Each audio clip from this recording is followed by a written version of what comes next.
Welcome to my YouTube channel. I'm Dawn Bradley and I am so excited that you're here because today we are jumping into how to do men's balayage, a quick and simple foilayage technique that you are going to love and your clients are gonna love.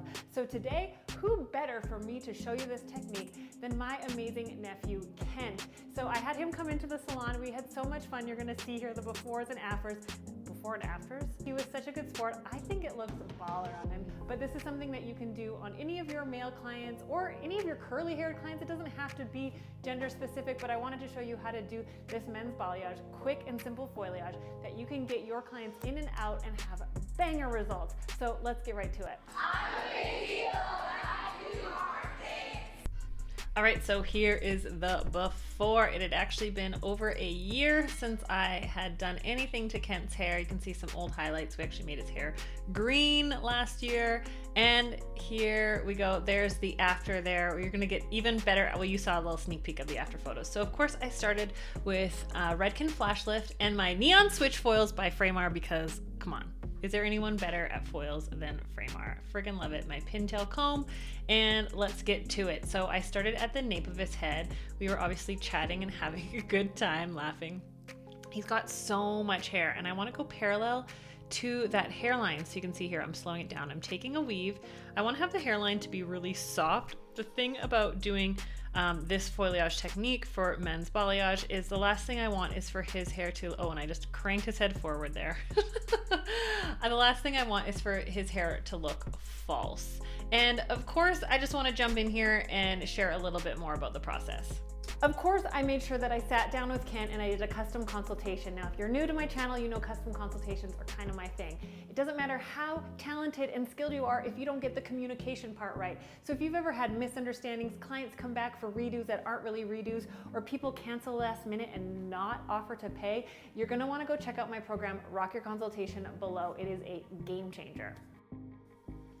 All right, so obviously, once, like I just said, I wanted to make sure I was doing what he wanted, making it really look really natural, but obviously have high impact. And you saw those sneak peeks of the after already. You can see how awesome it looked on him. So I'm taking thin sections. I am using a combination of just foils to the root and some teasy lights as well, because I want it to look really worked in and lived in. Now, he's got so much hair, you can see I'm sectioning that top bit away, and now going through to the other side and making sure, or no, not the other side, ahead of myself.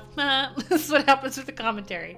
But I'm wanting to work on an angle. So you can see the angle, it looks like a 45-degree angle, but it's actually parallel to his hairline, because I want, if he puts his hair up in like a man bun, as he does sometimes, I want to make sure it looks really seamless. So taking those thin sections, taking my foils, I actually fold the foil outward. You can see how it's pre-folded there.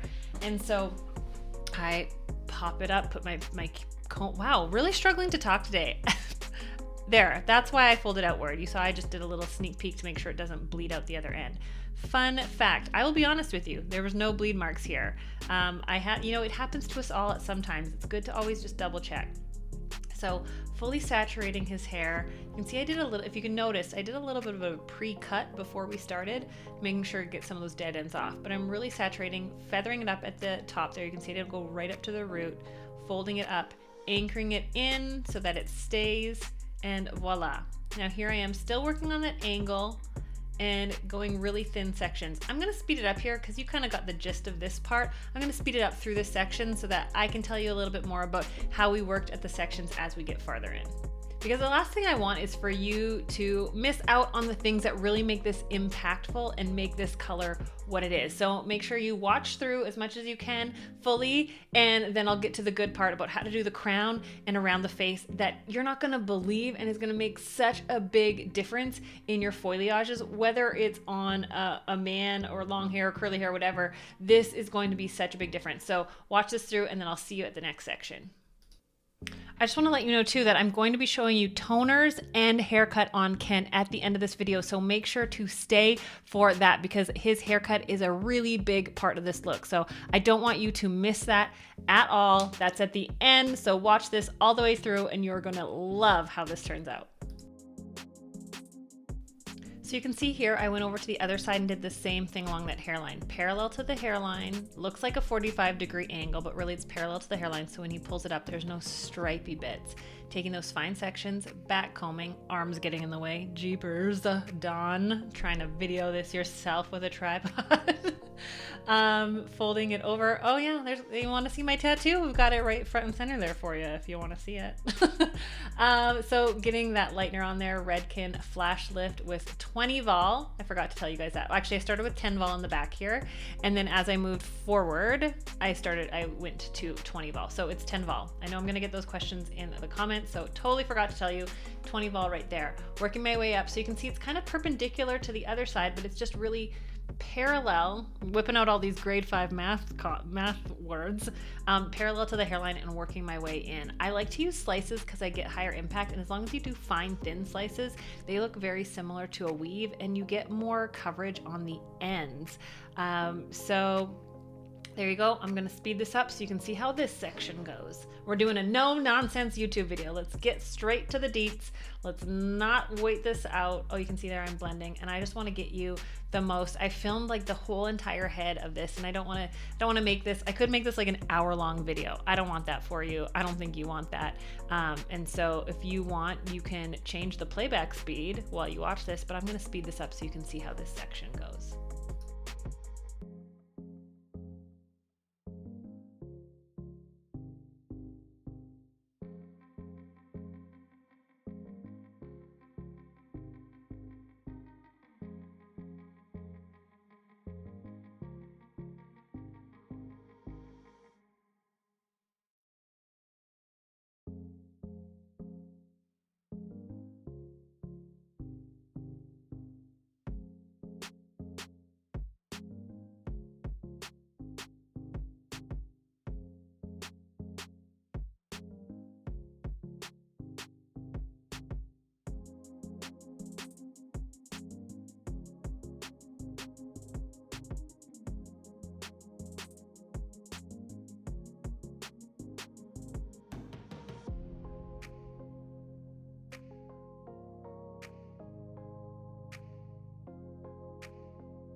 So as you can see, I moved over to the other side. Once again, like kind of working my way up. So I went up on that first side until I hit the hairline where I needed to switch and go perpendicular. Now I've kind of come up, I'm closer to the crown. I'm gonna start working back with that perpendicular angle to the previous foils. You can see I'm like really intersecting it at a 90-degree angle there, but also following that hairline from before. So these are going parallel to the ones that were before, and I'm working up on an angle. You can see it works really easy. It's kind of sectioned for you. If you have any questions about my sectioning, please pop them in a comment. I'm happy to help you out as much as possible. Really fine slice, back combing there a little bit to give that lived in look. I'm going to take my foil, I'm going to flip it to the outside. I know we've had lots of comments on a previous foilayage video. I was like, do you turn it to the outside or inside? Let me know. I love hearing because it's funny, a lot of Californians have learned to fold their foil inward. I fold it outward, and I was taught this way, and I don't believe there's a right or wrong way. So it's not like I want to start fights. I do it outward so that if I need to check if it's going to bleed, if it slips at all, I can then push it back a little bit more. You can find this out on some of my other videos as well, where I talk about that, especially my foilayage videos. All right, so taking that, keep going perpendicular, and then I'm going to show you what to do when you get up to the crown, like right at the top, right away here.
All right, so I'm gonna keep this section sped up for you to watch so that you can just keep a close eye on what I'm doing and keep this video under an hour. It's not even an hour. So here you can see that I am continuing on with that sectioning. Now I'm angling just a teeny bit closer towards, but the reason why I am keeping this angle is because with his part, when his hair falls and his hair's curly, it's gonna be really forgiving, but also when it's more parallel to the part, as you can see his part's coming straight back, the more closer to parallel you can see, the more it's going to blend in. So I'm okay, I don't actually want to change up the section too much around the crown. I'm just continuing on. You can see I just did a slight pivot there just to blend it, but because his hair's curly, because it's thick and it's really forgiving and we want it to be a bold impact, I don't want stripes. We're kept it a little bit more closer to parallel to his part. Now here we are around the front section. Once again, I did parallel to his parting. That's why you can see it looks like it's at a 45-degree angle, but it's actually parallel to his hairline. And because I want it to have a little bit more pop around the face as if the sun hit it, I'm weaving it, but you can see, so parallel to the hairline is going to diffuse it when he pulls it back. But when he wears it down, it's perpendicular to his part line. You can see there. So we do perpendicular to his part line to get a little bit more bolder, but I don't want it to look like stripes. So if I took slices, it would look more stripy. So I'm taking a weave so it has a more softer blend, but a more impact when it is perpendicular to the parting. Now, if the parallel and perpendicular is confusing you, let me know. Maybe just Google it. I know it's taking us back to some like geometry terms, but really understanding that when you're parallel to something, it's going to diffuse. When you're perpendicular to it, it's going to pop. And so kind of like the Kelly Clarkson stripes circa 2001, if any of you are as old as I am, the more perpendicular you are to something, the more stripy it's going to look. So I teased it. Oh my goodness, what's it called? I weaved it to blend it in, but I do want a little bit more pop. But as I move backward, I start to get more at an angle closer to his part. I hope this is making sense. So teasing it and keeping it at an angle. So if I was completely parallel to his part line on the top, not his hairline, but his part line, if I was completely parallel, it would really diffuse. But if I was completely perpendicular, it would really look stripy. So if you go kind of at a 45-degree angle, which is what I'm working towards, it has the softness of the diffusion with a little bit of pop, excuse me, a little bit of the pop. How terrible that I just cleared my throat on this voiceover. Hope you enjoyed that. So when you do a 45-degree angle, let me start this over. You have the diffusion of being parallel with a little bit of the pop of being perpendicular. I hope that's really making sense. Let me know in the comments if that's confusing. I would love to make, if it's confusing at all, let me know. And I'd love to make a better video with more visuals to help you understand the parallel diffusion versus perpendicular pop. It really makes a big difference. And when you understand these things and you start to put them into practice, you'll see a huge difference in your work and the outcome and the satisfaction of your clients with the look. Because lots of times I see people being like, it's too stripy, it's too chunky, or there's not enough pop, or it feels all like diffused and blended. And really the 45-degree angle is kind of like my magic sauce that really, really helps. So I'm going to speed up this section for you because like I said, I videoed the whole thing, left nothing out so that you can see everything that goes into creating this like beachy blonde balayage for curly hair. And I'm also going to show you, if you want to see how I cut his hair that makes it look so lived in, because one of the things I see with men's cuts a lot with longer hair is it just doesn't look flattering for the more masculine look. And so I'm going to give you a quick overview at the end of this of how to cut his hair as well. So I'm going to speed this up, keep a close eye. If you want to slow it down in the playback, by all means, but here I'm going to speed up so you can watch how I do the rest of this with this 45-degree angle to his part line. And then I'll be right back to show you how to do the hairline on the other side, because I know you didn't see it on this side. So watch the rest of this section and I'll catch you on the next one.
All right, here is this hairline. So perpendicular to his parting once again. No, parallel. Why do they both have to start with P? A weave, very fine weave. You can see just below there are his sideburns. I'm leaving those out, obviously. Putting my comb on the back fold so that if it slips, I can anchor it. And applying nice and close to the root, using the corner of my brush there just to be gentle with this section. It can be kind of tough because you're dealing with the face and the chin and it's kind of flimsy, and I actually find that these foils can slip quite a bit. So pressing it in there, anchoring it in, and voila, tiny little piece. Now I'm gonna go once again parallel to the hairline, right like that. There we go. Take a fine piece. I'm gonna pull it up, tilt his head. Thank goodness for wonderful nephews that comply. And I'm gonna weave that piece, there you go, to keep it nice and soft around the hairline. Like I said, that's the most important piece, especially because he wears his hair back occasionally. I wanna make sure it looks really natural. I fold it there, I come and I bring the lightener. I start about 1/2 inch away from the root so I don't end up, the bleed often actually I find happens when you apply too close to the root too quickly, and then I want to just bring it up a little bit after. So I actually apply about 1 inch, 1/2 inch down. There you can see where I check that fold. I can press it up just in case it slips and I'm nervous about bleeding. There was no bleeding on his hair whatsoever. I am happy to report. You know me, I would let you know the honest to God truth, because here's the thing. I've been doing hair 20 years and I think there's a misconception, or not even misconception, but like I'll say it, an ego thing that I've for sure gotten, where it's like, oh my gosh, I can't let anyone know that at 20 years I've had a bleed mark. Well, the reality is that I'm human, I'm not perfect. And although I've learned a lot of things through my 20 years, there you can see I'm starting down lower, and then I'm gonna bring it up higher as I go. I'll feather it in here, there we go. But the reality is these things still happen because there's no way to be perfect. There is no such thing as perfect. So if you're thinking, I don't want to start, I can't raise my prices until I don't ever have bleed marks, or I can't start my own education until every single client loves their hair. The reality is, one, we're working on canvases that have opinions. Let's just talk about that. I'm just going to have a little business chat with you while you watch this section. We are working on canvases that have opinions. So we're not just artists, but we're artists working on people who have an opinion about our art, and they choose to buy it before they see it, right? Like you don't do the hair and then go, well, do you like it? Okay, then pay for it now. And so we actually have a really, really hard job. Plus, there's no, things happen. People might scratch their head, something might move, or we're not perfect human beings. So don't beat yourself up if you've been doing hair 5, 10, 15, 20, 25 years and something happens one day where you're like, oh my gosh, that shouldn't happen to me, right? Like ideally we would like to learn things, and then once we know things, never have to struggle with again. But the reality of the fact is that one day you might be distracted.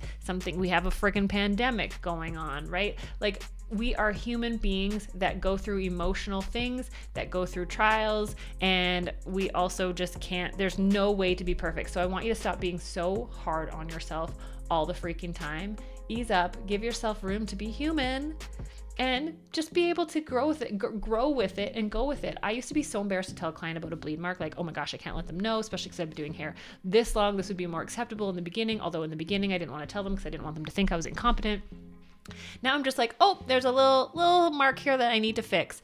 And I really let go of, I just want to point out this section here. I went parallel to his hairline there. Do you see how I just kind of moved up the section? I want to make sure you keep really close look on this. I'm going to actually zoom in for you.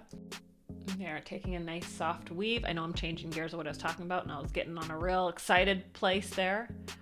But if you've struggled with, boundaries or setting your prices or being really freaking hard on yourself, I want you to know that that's like one of the main things I teach in my program, Rock Your Business. So if you're curious about learning, you've got skill and talent, but you're so freaking hard on yourself, you struggle with knowing what to charge, you struggle with fear of clients pushing back or clients being upset, or you just don't want to ever have someone not like you or be upset with you, go check out get on the wait list for Rock Your Business. Go check it out. It's just in the description below. I'd love to have you in there because I know you're a freaking awesome stylist already, but I also know you have really high expectations for yourself and you want to have a more fruitful, more profitable career, but you're just feeling a little bit stuck. Go check it out. Absolutely. This is my signature program. It's Rock Your Business, your stress-free guide to earning 6 figures. Okay, there's another weave right here. I'm going nice close up to the root. I changed up the angle so you could see it a little bit better here. Kent was such a good sport for getting all these foils in his hair. And then I'm just gonna speed it up here a second for you so you can see how the rest of this section goes. And then I'm gonna show you exactly what I use to tone and everything like that. So let's get ready for that.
All right, this is what they look like. Looks pretty good. We did a full thing. Holy cow. Now, next to come is the toner and the haircut. You are going to love this. So you can see that angle, those 45-degree angles perpendicular to each other, parallel with the hairline to make sure it has a very blended, soft look. Here we go, what it looks like pulled out at the sink. Oh my gosh, and my camera's not going in focus. There we go. You can already see how good it's gonna look. So let's have a peek at the shampoo bowl. There we go, rinsing him out. As any teenager, he is on his phone, even when I'm washing his hair.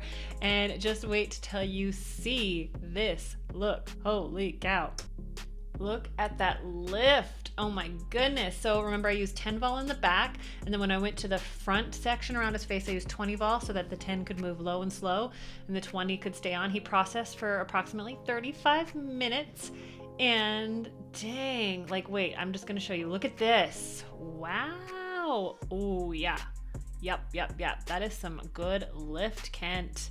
And I'm going to tone it down because it would look a little too harsh and raw. So I'm going to use, well, first I'm using the Unite Blonda shampoo just to take out some of that yellow tone. I love the Unite Blonda. It works so great. I've been working with Unite for my back bar products for 7 years now. So it smells like a dream and it works so great. Then we go on to the toning. So I used Oligo Calera Gloss in 9 Neutral and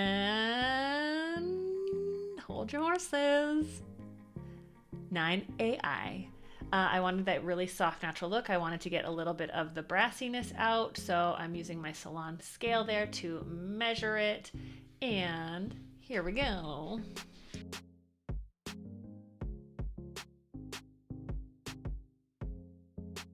I'm applying at the sink. I shake it up really good. I kind of squeezed it first so it doesn't spurt all over. And I'm starting around the hairline. His hair's not over processed at all. It's really, really healthy. And I'm not using like a really intense, like strong toner that I'm worried about it grabbing too much around his hairline. So I'm just gonna apply all over, really working it in there. I really like the Oligo toners because they develop true to tone, so you can actually see it developing where the actual toner doesn't turn a color, which can be confusing to see the color of the hair through. So I'm really working it through. I like to sometimes put it in my hand or on the hair. I think I ended up having like a hole in this applicator and it like wouldn't squeeze out because the air kept coming through the hole of the applicator. True. We're just keeping it real around here. You know me. If you're new to my channel, welcome to my awkward commentary. But just getting it all in here, really working it through, and then just wait. We're on to the haircut next. So with Ken's haircut, there he is with his phone again. With his haircut, I wanted to make sure it looked very lived in, very beachy, very much like he didn't just get a haircut. That's the most important thing I actually hear from my male clients is they're like, I don't want it to look like I just got a haircut. I don't want it super cropped. And what I see happens a lot is it's like overtly cropped in the back, where I kind of wanted to almost give like that modern mullet look, like as if his hair had grown out from a short haircut. I wanted it really shaggy. So you can see I really left it long and layered in the back. I'm going in and I'm point cutting everything to keep a lot of texture. The last thing I want is any blunt lines in his hair. I want it very worn in, very rock and roll looking. You can see I've already layered up. The color's already looking fantastic. I'm going through, I'm checking it all. Now, you super technical people out there, this is going to be a struggle for you, because I'm going more with the feel and the look of his hair rather than super straight lines. So I'm going through, I'm chipping into it, keeping it really rough, making it look really lived in. With curly hair, I think of more pruning, and ideally I should have cut this. Now in hindsight, I would love to have cut it dry, but we had to work so much shape into it. Oh, and I pulled his mask right off there. I'm sure that's happened to all of us, but really going through and making sure I get all the corners out, but also wanting to have more of like a boxy look. And I think that was a hard thing for me at first, because I'm used to doing mostly women's hair and more feminine, soft looks, but I wanted to keep it more boxy on Kent, have that more square lines to really accentuate the masculinity. And just wait till you see the end. I'm really, really happy with how it turned out, and so is he. Now here's a quick look at how it looks while it's still damp. You can see the color's nice and bright. I love the kind of modern-y mullet kind of look. It's long in the back. It looks really tussled. It's gonna look so much better after a few washes where it's not all combed out curls, but you can see that front piece is nice and bright, but it doesn't look false or stripy. The color's looking really blended and worn in. Here are some before and afters of his hair, because holy freaking cow, look at, isn't that awesome? What a difference. Also, is my nephew not a model? What the heck? I'm so happy with these turned out, how these turned out. Let me know what you think in the comments. And if you have any questions, please leave them below. All right, there you go. How good does Kent look? Oh my gosh, his hair turned out so good. We were able to get him in and out of here quickly, have a beautiful, bright, big difference for those clients that want to have that sun-kissed look. It looks great on curly hair. It looks great for the men who want that balayage sun-kissed look. It's a great all-around technique that you can use on men, that you can use on curly hair, that you can use on medium, short-length hair. This is a great foilayage technique for so many reasons. So if you need to rewind, go back and watch a couple pieces, study it, study the patterns, but really what I want to empower you with today is to get creative. Let this be an inspiration to you. I never want to teach anybody how to do something exactly, but to be inspired to start thinking of your own ways. So let me know if you were inspired. Let me know in the comments something that maybe stood out to you, or maybe that you're not sure about. I want to help answer your questions and make you a better hairstylist, whether that be with your skills or your communication. All right, and of course, I left some videos here for you to binge on, because if you like this one, you're gonna like these ones. We'll see you over in one of these videos.